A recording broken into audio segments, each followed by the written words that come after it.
রহমানির রহিম। আসসালামু আলাইকুম। Welcome back to my channel.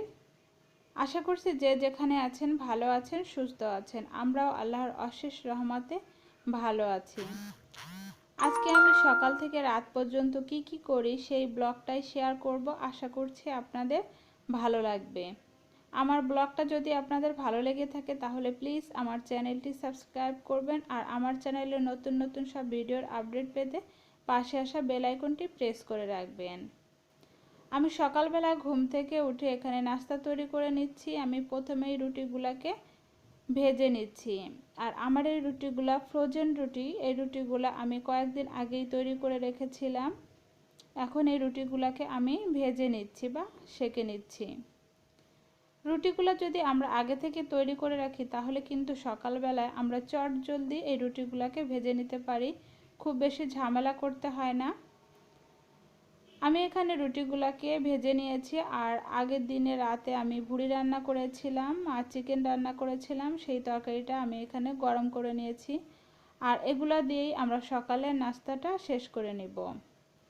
আর আজকে আমি দুপুরে খিচুড়ি রান্না করব, সেই রেসিপিটা আপনাদের সঙ্গে শেয়ার করব। আমি এখানে একটা প্রেসার কুকার নিয়েছি, আর প্রেসার কুকারে আমি আজকে খিচুড়ি রান্না করব।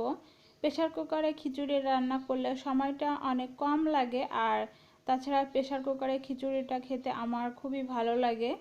খুব সুন্দর একটা স্মেল বের হয় আমার মনে হয়। আমি এখানে 1.5 পট পরিমাণে চাউল নিয়েছি, আর চালটাকে আমি ভালোভাবে ধুয়ে তারপর এখানে আমি নিয়ে নিচ্ছি।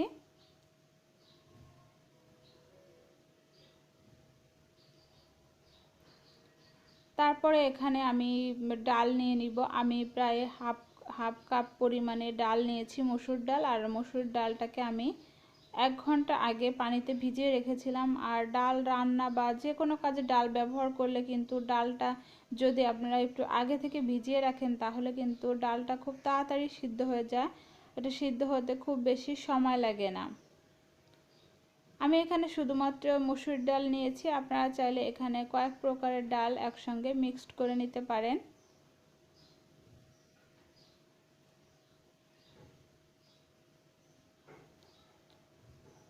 এখন এখানে আমি দিয়ে দিব কাঁচামরিচ ফালি, আর দিচ্ছি পেঁয়াজ কুচি, আর দিয়ে দিয়েছি কয়েকটা রসুন কুচি। তারপরে এখানে আমি দিয়ে দিব আদা এবং রসুনের পেস্ট। আদা এবং রসুন আমি একসঙ্গে সবসময় পেস্ট করে রাখি, সেখান থেকে আমি এখানে দিয়ে দিলাম 1.5 চা চামচ পরিমাণে। তারপর এখানে আমি দিয়ে দিব লবণ। লবণটা আপনারা আপনাদের স্বাদ মতো বাড়িয়ে কমিয়ে দিয়ে দিবেন। তারপরে এখানে আমি দিয়ে দিব তেজপাতা। আমি এখানে 2টা বড় সাইজের তেজপাতা দিয়ে দিচ্ছি। তারপরে এখানে আমি দিয়ে দিব দারচিনি। খিচুড়ি রান্নার ক্ষেত্রে এসব উপকরণ ব্যবহার করলে খেতে খুবই ভালো লাগে আর খুব সুন্দর স্মেল বের হয়। তারপর এখানে আমি দিয়ে দিব এলাচ।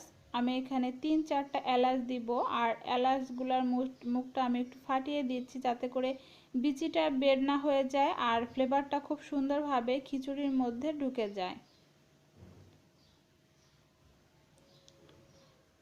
তারপরে এখানে আমি দিয়ে দিব হলুদের গুঁড়া।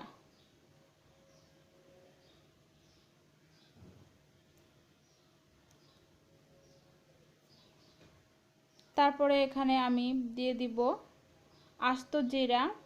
আর আস্ত জিরাটা দিলে আমার কাছে ফ্লেভারটা খুবই ভালো লাগে। তবে আপনারা চাইলে এখানে বাটা জিরা বা গুঁড়া যে জিরাটা থাকে সেটা ব্যবহার করতে পারেন।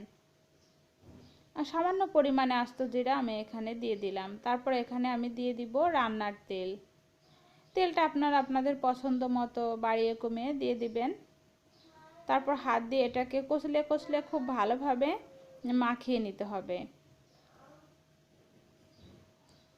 যেহেতু এটা হাতে মাখা খিচুড়ি, এজন্য এই খিচুড়িটা খুব ভালোভাবে প্রায় 5 মিনিটের মতো এভাবে কষলে কষলে মাখিয়ে নিতে হবে।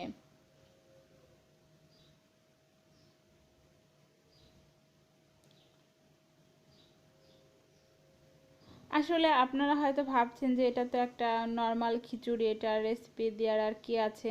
তারপরেও আমি এটা আপনাদের সঙ্গে শেয়ার করছি, যারা নতুন রাঁধুনি আছেন তাদের হয়তো এটা উপকারে আসতে পারে। এর জন্যই আমি এটা আপনাদের সঙ্গে শেয়ার করছি। আর এভাবে রান্না করলে কিন্তু খুবই অল্প সময়ে আপনারা এই খিচুড়িটা তৈরি করে নিতে পারবেন ঝটপট।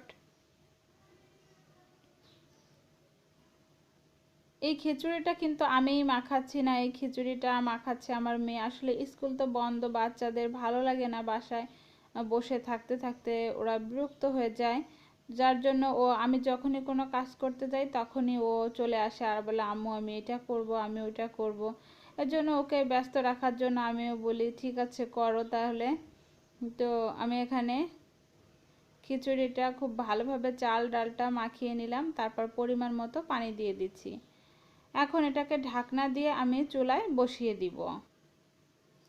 খিচুড়িটা রান্না করা হয়ে গিয়েছে। আমি এখানে কিছু শুকনা মরিচ আর পেঁয়াজ দিয়ে একটা ভর্তা করেছি। বাচ্চারা খেতে বসে গিয়েছে।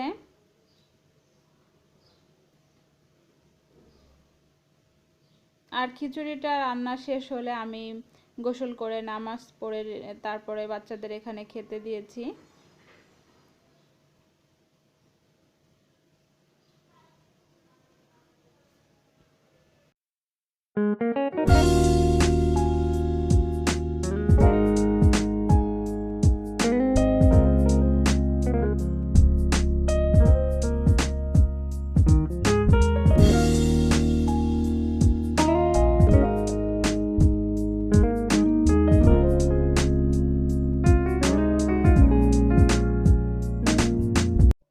এটা হচ্ছে বিকালবেলা, বাচ্চারা ঘুম থেকে উঠে আমার মেয়েটা এখানে একটা ড্রয়িং করতে বসেছে। বলতেছে আম্মু ভাল লাগছে না, তো কি করব। আমি বললাম যাও তাহলে একটু ড্রয়িং করো, তাহলে হয়তো ভালো লাগবে। এজন্য এখানে ও ড্রয়িং করতে বসেছে।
এটা সন্ধ্যার দিকে, তখন প্রায় 7টা বাজে। বাচ্চারা বলছিল ফ্রেঞ্চ ফ্রাই খাবে, তারপরে আমার মেয়েটা আলুগুলো কেটে দিয়েছে। ও যেহেতু কাটাকুটি করতে শিখেছে এজন্য কাটতে খুবই পছন্দ করতেছে, বিশেষ করে আলু। তো আলুগুলা কেটে দিয়েছে। আমি বা ওর বাবা যখনই ওরা সময় পায় আলুগুলা কেটে এভাবে বলে ফ্রেঞ্চ ফ্রাই করে দাও। তো আমি বা ওর বাবা যে কেউ একজন ভেজে দেই, তারপরে ওরা খুব মজা করে খেয়ে নেয়। আর ফ্রেঞ্চ ফ্রাই তো সব বাচ্চারাই পছন্দ করে, এরকম বাচ্চা খুঁজে পাওয়া যাবে না যে ফ্রেঞ্চ ফ্রাই পছন্দ করে না। আমার বাচ্চা দুইটাও খুবই পছন্দ করে। তো আমার ব্লগটা আজকে আমি এ পর্যন্তই রাখবো, আমি আর বাড়াচ্ছি না। আপনারা যে যেখানে থাকবেন ভালো থাকবেন, সুস্থ থাকবেন, নিজের যত্ন নেবেন, নিজের ফ্যামিলির টেক কেয়ার করবেন। আজকের মতো এ পর্যন্ত, আল্লাহ হাফেজ।